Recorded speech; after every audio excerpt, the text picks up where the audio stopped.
राहुल गांधी जी कह रहे हैं जी हमारा मैनिफेस्टो लागू कर दिया। उन्होंने पूरी तरह से राहुल गांधी को और कांग्रेस को फंसा दिया है। स्वागत भी कर रहे हैं, आप चोरी का इल्जाम भी लगा रहे हैं। इस बजट को कहा जा रहा है कि इलेक्शन आउटकम बजट है। ये जो एक गुजराती दिमाग होता है वो व्यापारी दिमाग होता है। मोदी सरकार में आप घोटाले का कोई स्कोप नहीं रख सकते। तो निर्मला सीतारमण जी को मैं ये जरूर एक सलाह देना चाहूंगा। नमस्कार दोस्तों, मैं अर्चना तिवारी आप सभी का स्वागत करती हूँ द राजधर्म पर। कल हमारे देश का बजट प्रस्तुत किया गया जिसकी संख्या थी 48 लाख करोड़। पिछले साल हमारे बजट की जो संख्या थी वो थी 45 लाख करोड़। इसका मतलब इस बार सरकार के हाथ में सर पैसा आया है, तभी थोड़ा सा बजट का अमाउंट बढ़ा है। आज हम लोग बात करेंगे बजट के ऊपर और आप पीछे देख रहे होंगे स्क्रीन के ऊपर लिखा हुआ है बजट पॉलिटिक्स 2024। मैं ऐसा इस वजह से कह रही हूँ, जब मैं सुबह उठी और जब मैंने अखबार पढ़ा तो किसी में लिखा हुआ है, इंडियन एक्सप्रेस में लिखा हुआ है इलेक्शन आउटकम बजट, किसी में लिखा हुआ है, हिंदुस्तान टाइम्स में लिखा हुआ है कोएलिशन इकोनॉमिक्स, और किसी में लिखा हुआ है मिश्रित सरकारों के लिए बजट बनाया गया। तो मैंने ये सोचा कि चलिए इन सब मुद्दों पर हम लोग थोड़ा सा बात करते हैं। चूंकि मैं राजनीति कवर करती हूँ तो इन सब मुद्दों पर बातचीत करना भी बेहद खास ज़रूरी हो जाता है। तो इन सब मुद्दों पे मैंने बात करने के लिए अपने साथ जोड़ा है दुष्यंत सर को, जो खुद का एक यूट्यूब चैनल भी चलाते हैं जिसका नाम है मतपत्र। वहाँ पर भी जा करके दुष्यंत सर को आप ढेर सारा अपना सपोर्ट दीजिए। चलिए सर, थोड़ा सा हम शुरू करते हैं। सबसे पहला सवाल मैं आपसे ये समझना चाहती हूँ कि ये जो इस बार बजट पेश हुआ है 48 लाख करोड़ का। जी बिल्कुल। इसको कहा जा रहा है, अपोजिशन राहुल गांधी जी कह रहे हैं जी हमारा मैनिफेस्टो लागू कर दिया। ठीक है, इनके पास अपना कुछ नहीं है, कॉपी पेस्ट किया है। और दूसरी ये बात कह दी कि ये अपने साथियों को खुश करने वाला बजट है, जनता का इसमें कोई भलाई नहीं है। क्या बोलेंगे सर इस पे, आपका क्या?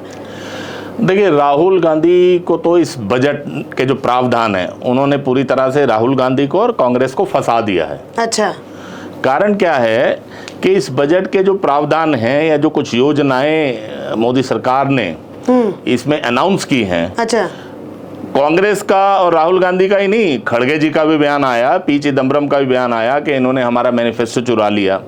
तो अगर मैनिफेस्टो चुरा लिया तो मतलब आपने मैनिफेस्टो में कुछ ना कुछ जनता के भले की बात कही होगी ना, जिसको मोदी सरकार ने अगर लागू कर दिया तो आपको उसका स्वागत करना चाहिए। आप स्वागत भी कर रहे हैं, आप चोरी का इल्जाम भी लगा रहे हैं कि हमारा मैनिफेस्टो चुरा लिया, और दूसरी तरफ आप ये कह रहे हो कि जी ये चुनावी बजट है, चुनाव के जो नतीजे आए ये उसका इसके ऊपर असर दिख रहा है और इससे जनता का कुछ भला नहीं होगा। तो दोनों बातें साथ साथ नहीं चल सकती। या तो आप कहिए कि भाई आपके मैनिफेस्टो में कुछ गड़बड़ थी, आपने गड़बड़ स्कीमें की जिसको मोदी सरकार ने लागू कर दिया, या फिर आप ये बजट अच्छा आया तो आप उसकी तारीफ करिए। लेकिन देखिए, ये इस देश का क्या पूरे विश्व का इतिहास रहा है, जब भी कोई सत्तारूढ़ दल सरकार में होता है और वो बजट पेश करता है तो बजट कितना भी अच्छा पेश कर ले, विपक्षी दलों ने उसकी निंदा करनी करती, क्रिटिसाइज करना ही करना है। ठीक है। और बीजेपी भी इससे अछूती नहीं रही। जब यूपीए की सरकार थी या उससे पहले पीवी नरसिम्हा राव की सरकार थी तो उस टाइम पर भी बजट में कमियां निकाली जाती थी भाजपा के द्वारा और अन्य विपक्षी दलों के द्वारा, क्योंकि ये एक राजधर्म की प्रक्रिया है। अच्छा। ये एक प्रजातंत्र की प्रक्रिया है। हाँ। कोई भी परिपूर्ण नहीं हो सकता, भले कांग्रेस की या यूपीए की सरकार हो और भले ही एनडीए की या मोदी सरकार हो। तो अटल बिहारी वाजपेयी उस समय निकाला करते थे। अटल बिहारी वाजपेयी निकाला करते थे, या उस समय सुषमा स्वराज हुआ करती थी, अरुण जेटली हुआ करते थे, तब तो यशवंत सिन्हा भी भाजपा का हिस्सा हुआ करते थे जो अर्थशास्त्री माने जाते हैं। तो वो उसके अंदर कमियां निकालते थे। लेकिन हाँ, एक बात मैं बिल्कुल बड़े कन्विक्शन के साथ कहना चाहूँगा कि तब जितना भी क्रिटिसिज्म होता था वो एक सकारात्मक क्रिटिसिज्म होता था। अच्छा। आज जो क्रिटिसिज्म है उसमें कहीं ना कहीं प्रतिद्वंद्विता की एक महक आती है, उसकी खुशबू तो नहीं कहूँगा, लेकिन वो प्रतिद्वंदिता नज़र आती है, कहीं कटाक्ष नज़र आता है या कहीं एक जिसको कहना चाहिए खटास नज़र आती है। अच्छा, वो खटास पहले नहीं थी। ठीक है सर, जैसे जिस वजह से इस बजट को कहा जा रहा है कि इलेक्शन आउटकम बजट है, ये कोalition गवर्नमेंट का ये इकोनॉमिक्स ये पूरी तरीके से दिखाया गया है। तो इसमें बिहार को जो 60,000 करोड़ रुपए दिए गए हैं, 59,000 रुपए करोड़ जो दिए गए हैं उसकी वजह से कहा जा रहा है, और जो आंध्र प्रदेश को अमरावती प्रोजेक्ट के लिए 15,000 करोड़ दिया गया है उसकी वजह से कहा जा रहा है। तो ये गलत मानते हैं, ये नहीं होना चाहिए था? देखिए, इसमें कोई शक की बात नहीं कि जब पिछली सरकारें जो 2014 से 2024 तक मोदी सरकार ने बजट पेश किए, जिसमें से अभी निर्मला जी ने ये 7वां बजट लगातार पेश किया, यानी इससे पहले 6 बजट उन्होंने पेश किए, तो उसमें पूरी तरह से जो मेजॉरिटी थी वो बीजेपी के पास थी और मोदी जी एक ऐसा जनादेश एंजॉय कर रहे थे कि वो कुछ भी करने के लिए सक्षम थे, कुछ भी बजट लाने के लिए सक्षम थे। ठीक है।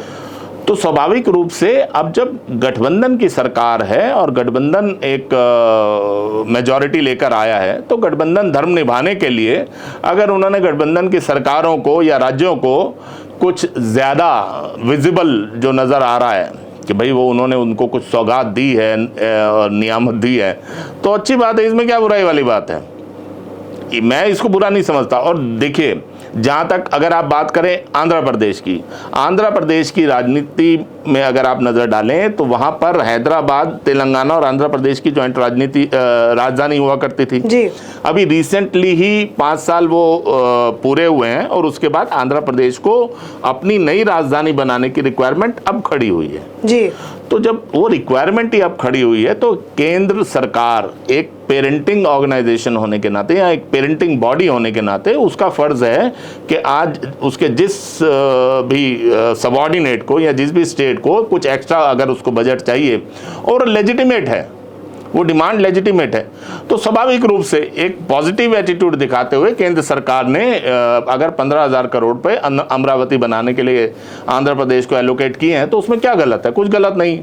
रही बात बिहार की, अब आप देखिए, जहां तक एक्सप्रेसवे की बात थी तो एक्सप्रेसवेज पिछले कुछ सालों में भारत के सभी राज्यों में है। उत्तर प्रदेश तो बिल्कुल क्रांतिकारी परिवर्तन उत्तर प्रदेश में आया, जो उत्तर प्रदेश में एक्सप्रेसवे पिछले कुछ सालों के अंदर बने।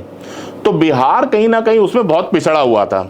अच्छा, इसमें भी आप कहते हैं ना, मोदी जी और ये जो एक गुजराती दिमाग होता है वो व्यापारी दिमाग होता है। अच्छा, ठीक है। अब उन्होंने जितना भी धनराशि बिहार को दी है वो सारी की सारी धनराशि केंद्र सरकार के कोटे से बिहार को नहीं जा रही, 49,000 करोड़। अच्छा, उसका एक बड़ा हिस्सा वो है जो कि इंटरनेशनल इंस्टीट्यूशंस से लोन के रूप में आएगा और केंद्र सरकार उसको फैसिलिटेट करेगी।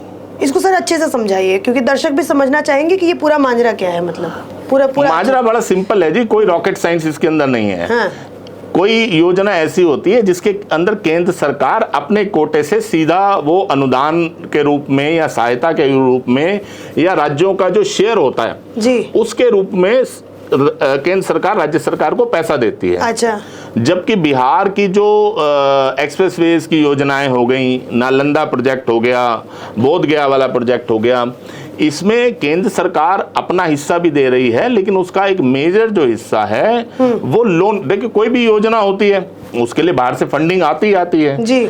या तो जो FIIs हैं, फॉरेन इन्वेस्टमेंट इंस्टीट्यूशंस जो हैं, वो उसके अंदर अपना पैसा लगाते हैं, या कुछ बड़ी जो फाइनेंसिंग एजेंसियां हैं, चाहे वो IMF हो, चाहे दूसरी और ऑर्गेनाइजेशंस हो, वो उसके अंदर पैसा देती हैं।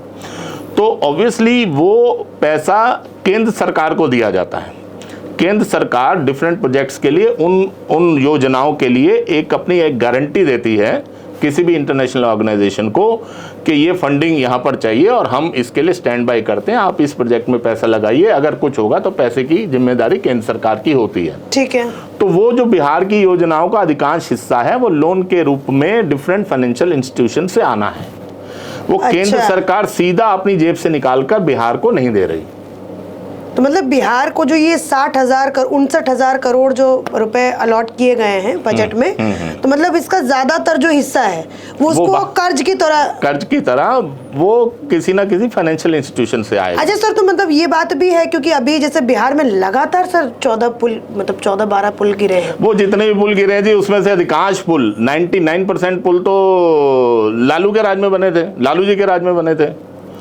उसके लिए आप नीतीश कुमार भले उस समय बीजेपी के साथ थे, या नीतीश कुमार भले वो लालू जी के साथ थे, लेकिन वो सारे के सारे जितने भी पुल गिरे हैं, शायद 14-15 गिरे हैं, उसमें से 12 पुल तो ऐसे थे जिनका निर्माण उस कालखंड में हुआ, जबकि लालू जी की एक्सक्लूसिव सरकार वहां पर थी, या राबड़ी देवी की सरकार थी। अच्छा, ठीक है। तो उसके लिए उनको दोषारोपण दिए। राजनीति है कि भाई पुल गिर गए। बिहार की जनता को पता है कि भाई ये पुल किसने बनाए थे।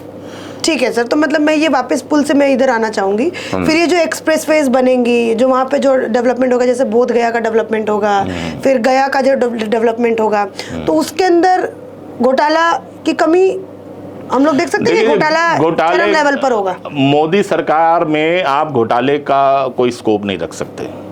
सर आप ये सही कह रहे हैं, क्योंकि मैं कई बिल्कुल सारे ऐसे सही। आप मुझे एक बात बताइए, हाईवे पे जो है अर्चना जी, आप तो राजनीति की बहुत मर्म समझती हैं, आप राजनीति ही कवर करती हैं सर, करते करते। पिछले 10 साल में मोदी सरकार में आपने एक भी ऐसा घोटाला सुना कि जिसको लेकर कि कांग्रेस ने कोई बड़ा आंदोलन चलाने का उसका मौका मिल गया हो, विपक्ष की किसी भी पार्टी को ये मौका मिल गया हो? यहाँ पर उत्तर प्रदेश में जो एक माननीय कुछ मंत्री हैं जिनको इस बात का रोष है कि भाई हमें कमाने का मौका नहीं मिलता, ऐसे केंद्र सरकार में ऐसे बहुत से मंत्री हैं जो इस बात पर कई बार प्राइवेट बातचीत में बोल देते हैं, अरे यार क्या करें, चाय पिलाने के भी पैसे नहीं मिलते।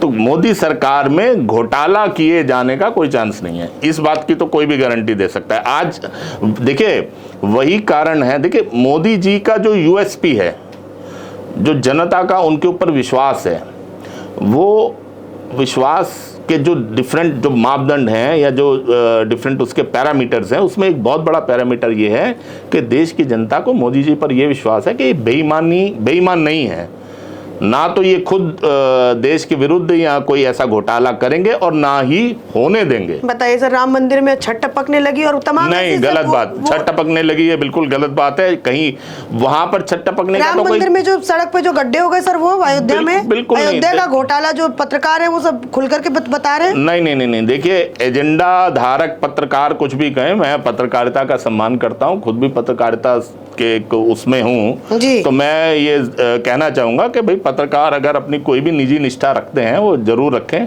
लेकिन जहां पर देश हित का सवाल आता है, जहां पर राष्ट्र हित का सवाल आता है, वहां पर उन्हें सर गड्ढा मिला, फिर उसके बाद अयोध्या में जो राम मंदिर की छत कैसे टपके, आप उसको छत टपकना कैसे कह सकते हैं? देखिए एक ऐसा स्ट्रक्चर जहां पर कि सीमेंट नहीं हो रहा, नहीं, वहां पर अभी वो निर्माणाधीन है मंदिर, उसकी छत पर अगर ऊपर कुछ और निर्माण चल रहा है, उसमें कुछ बिजली के बड़े बड़े पाइप्स पड़े हैं, कुछ और दूसरे पाइप पड़े हैं, उन पाइप्स के अंदर स्वाभाविक रूप से पानी इकट्ठा हो जाता है।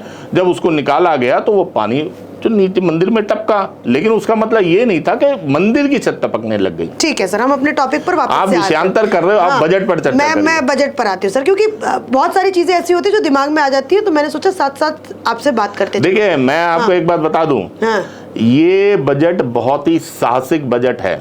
अच्छा, भले ही मोदी जी पर और निर्मला सीतारमण पर ये इल्ज़ाम लगता रहे कि उन्होंने आंध्र प्रदेश और बिहार को स्पेशल पैकेज दे दिया, या वो उन सरकारों से चूंकि दबे हुए हैं, डरे हुए हैं, या उनके अंडर में है, अभी कंट्रोल में है। लोग कह रहे हैं कि ये डरपोक वाला बजट है, आप कह रहे हैं साहसी है, कैसे? ये बिल्कुल 100% साहसी बजट है। आप एक बात जान लीजिए कि जिस तरह के चुनाव के नतीजे आए, आज अधिकतर अखबारों ने, जैसे आपने खुद भी पढ़ा, वो लिखा है इलेक्शन आउटकम।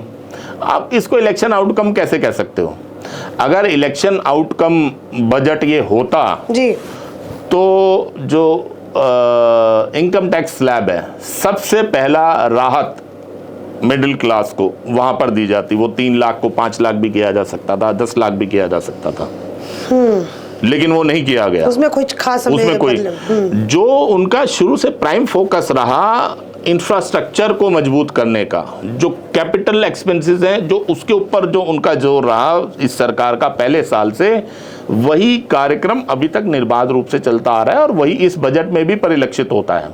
आप देखिए वो 2047 तक विकसित भारत की बात करते हैं जी, तो 2047 तक अगर भारत को विकसित भारत बनाना है तो भारत को इस टाइप के बजट की जरूरत है, जो कि आपके इंफ्रास्ट्रक्चर को मजबूत करे, जो आपकी एक्सप्रेसवे हाईवेज को मजबूत करे, जो अगर राजनीति से प्रेरित अगर इसमें कुछ नज़र आ रहा है कि भाई इलेक्शन आउटकम है, तो वो ये है कि नो डाउट रोजगार के ऊपर इस बजट में बहुत ध्यान दिया गया है जी।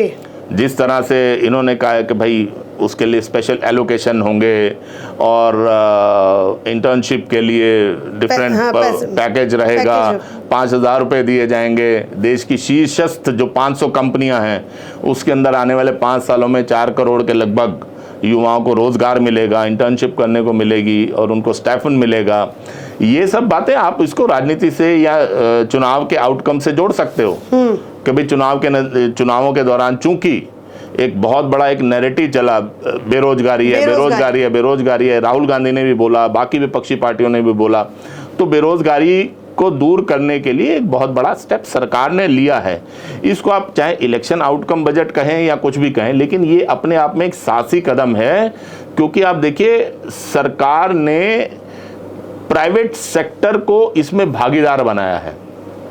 यहां पर भी सरकार ने ये नहीं कहा कि हम सरकारी क्षेत्र में 4 करोड़ नौकरियां सृजित करेंगे।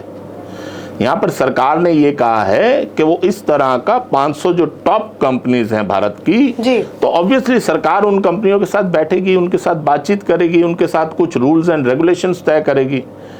और आज अगर प्राइवेट सेक्टर भी सरकार की इस बात को वेलकम कर रहा है और इसका विरोध नहीं कर रहा है, तो आप ये जान लीजिए कि अगर देश की 500 बड़ी कंपनियां जो टॉप कंपनियां हैं वो सरकार के साथ मजबूती से खड़ी हैं, तो किसी भी देश को विकास के पथ पर ले जाने के लिए या विकसित राष्ट्र बनाने के लिए जो प्राइवेट सेक्टर और सरकारी सेक्टर को हाथ में हाथ डालकर आगे बढ़ना होता है, आगे चलना होता है, वो पूरी तस्वीर आपको इस बजट में नजर आ जाएगी, जहां पर प्राइवेट सेक्टर भी और सरकार भी दोनों हाथ में हाथ डालकर आगे बढ़ने के लिए प्रतिबद्ध नजर आ रहे हैं। अगर आप बात करें कि भाई थोड़ी देर के लिए शेयर मार्केट नीचे गिर गई थी, 1000 पॉइंट नीचे गिर गई थी, मुझे पता था आप अगली बात यही कहने वाले हैं। मैं अगली बात सर, मैं आप प्लीज कंप्लीट कीजिए, उसके बाद मैं अगली बात अपनी कहूँगा। वो सेंटिमेंट है, वो बहुत ही एक टेम्परेरी सेंटिमेंट है।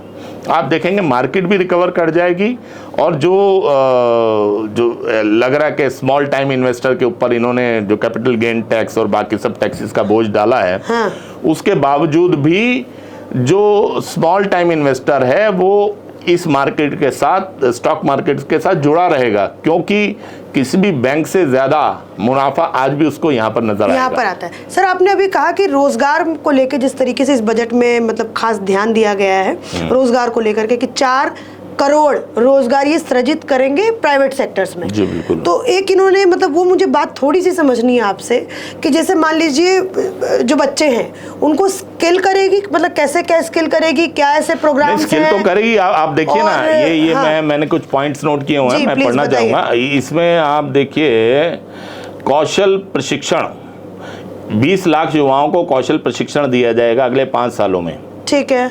तो ये जो कौशल प्रशिक्षण है तो ऑब्वियसली जो कंपनीज के पास जाएगा वो एक स्किल्ड, तो वो कंपनीज इसको मानेंगी अगर कोई ऐसा कोई सर्टिफिकेट अगर मान लीजिए कौशल प्रशिक्षण के द्वारा मिलता है तो वो कंपनीज इस सर्टिफिकेट को मानेंगी?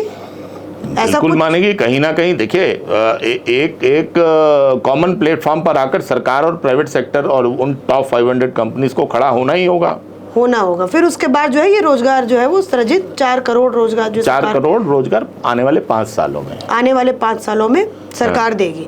तो रोजगार पर भी बात कर लिया, लेकिन रोजगार के साथ साथ थोड़ा मैं इसमें आप बात आगे और बढ़ाना चाहूंगा जी कि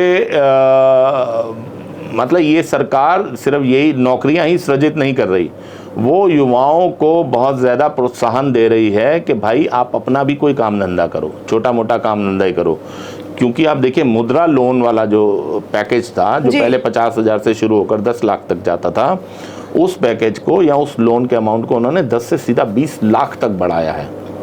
यानी कि मुद्रा लोन योजना के तहत, केंद्र सरकार की उस योजना के तहत अगर आप कोई छोटा मोटा काम धंधा करना चाहते हैं या जो आपका एग्जिस्टिंग काम धंधा है आप उसको आगे बढ़ाना चाहते हैं, तो जहां सरकार पहले आपको 10 लाख रुपए देती थी, आज वो 20 लाख रुपए आपको ऑफर कर रही है।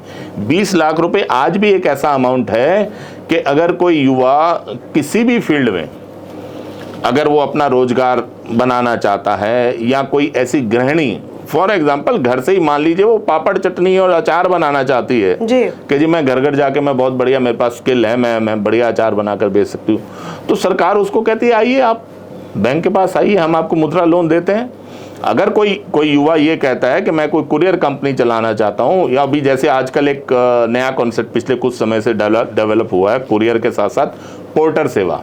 हाँ भाई आप आजकल जैसे जेप्टो पे और या दूसरी जगह पे सामान मंगवा लेते हैं, वो बहुत बड़े बड़े ऐसे एक जायंट्स हो गए अब तो, स्विगी, जोमेटो, जेप्टो, ये सब। लेकिन पोर्टर सर्विस आज भी बहुत ही एक अपने शैशव काल में है कि आपको मान लीजिए फॉर एग्जांपल आपके कोई रिश्तेदार, आपकी सिस्टर, आपके ब्रदर आपके घर आए, जब रात को वापस जाते हैं तो अपना कोई बैग भूल जाते हैं, तो वो कहता है यार वापस आकर कहाँ लेंगे, मैं अभी पोर्टर से अभी भेज देती हूँ। हाँ। आप फटाफट से फोन करते हो, पोर्टर को बुलाते हो, पोर्टर जाकर आपके वहां पर वो सामान पहुंचा आता है। तो ऐसे कितने ही रोजगार जिनके बारे में पहले कभी किसी ने सोचा ही नहीं था। अगर मोदी जी आज से 5-7 साल पहले या 10 साल पहले जब उन्होंने पकोड़े की बात करी, लोगों ने बहुत उनकी हंसी उड़ाई कि पकोड़े बनाना, लोगों ने, कांग्रेस वालों ने बाहर पकोड़े तक तलने शुरू कर दिए। तो आप ये देखिए साहब, किसी भी आईटी कंपनी में, अभी मैं कल परसों ही एक जो मीम्स आते हैं व्हाट्सएप पर, तरह तरह के मैसेजेस आते हैं, उसमें मैसेज देख रहा था, उन्होंने कहा कि भाई अगर कोई आईटी कंपनी, जो गुड़गांव की आईटी कंपनी में काम कर रहा है, 1 लाख रुपया कमा रहा है, उससे ज़्यादा पैसा तो नीचे वो बंदा खड़ा हुआ कमा लेता है जब आईटी वाला लंच के टाइम पर नीचे आता है कि चल मैं थोड़ा बहुत हल्का फुल्का कुछ खा आया हूँ, जूस पी लूँ, चाट पकौड़ी खा लूँ, कुछ खा लूँ। अगर आप उस व्यक्ति से बात करेंगे, उस बच्चे से बात करेंगे कि भाई तुम्हारी कितनी कमाई है, तो आपको पता लगेगा 1.5 से 2 लाख रुपया महीना तो वो कमा रहा है। तो रोजगार का मतलब सिर्फ नौकरी ही नहीं है। ये वाला बजट मैं इसको बिल्कुल हर तरह से, अगर ये राजनीति से प्रेरित है या चुनाव के नतीजों से प्रेरित है, तो वहीं पर ये बजट जो एक विजन प्रधानमंत्री नरेंद्र मोदी ने देखा था कि 2047 तक देश को एक विकसित राष्ट्र बनाना है, ये उस दिशा में बढ़ाया हुआ एक बहुत बड़ा और अगला कदम भी है। क्या बात है सर। तो सर अब इस वीडियो का हम लोग समापन करते हैं, क्योंकि 20 मिनट का वीडियो हो गया है। अब थोड़ा सा मैं आखिरी सिर्फ सवाल पूछूंगी, क्योंकि बहुत सारे बजट के ऊपर वीडियो पहले ही मतलब आ गया है, एनालिसिस करके भी बहुत सारे सोशल मीडिया प्लेटफॉर्म पे काफ़ी सारे वीडियो।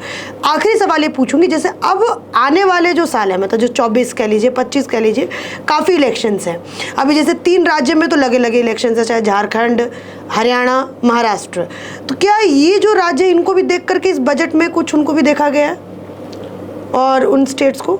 देखिए, अगर आप पर्टिकुलरली उन 3-4 राज्यों की बात करें, हाँ, झारखंड, हरियाणा, महाराष्ट्र और इवन दिल्ली में अगले साल चुनाव है, बिहार में चुनाव है, बिहार की तो बात हो गई, बाकी 4 राज्यों की बात करें तो वो समाहित रूप में ही उसके लिए स्पेसिफिकली उन 4 राज्यों को ध्यान में रख के इसमें कुछ नहीं है। लेकिन यहाँ इस आपके मंच के माध्यम से मैं एक बात ज़रूर वित्त मंत्री तक पहुँचाना चाहूँगा, अगर वो वहाँ तक हमारी ये आवाज़ पहुँचे। इन्होंने अभी रेलवे का बजट रखा है, अच्छा खासा रेलवे को इन्होंने बजट दिया है, 2,62,000 करोड़ के आसपास किया है जी, 2,62,200 करोड़ रुपया रेलवे में।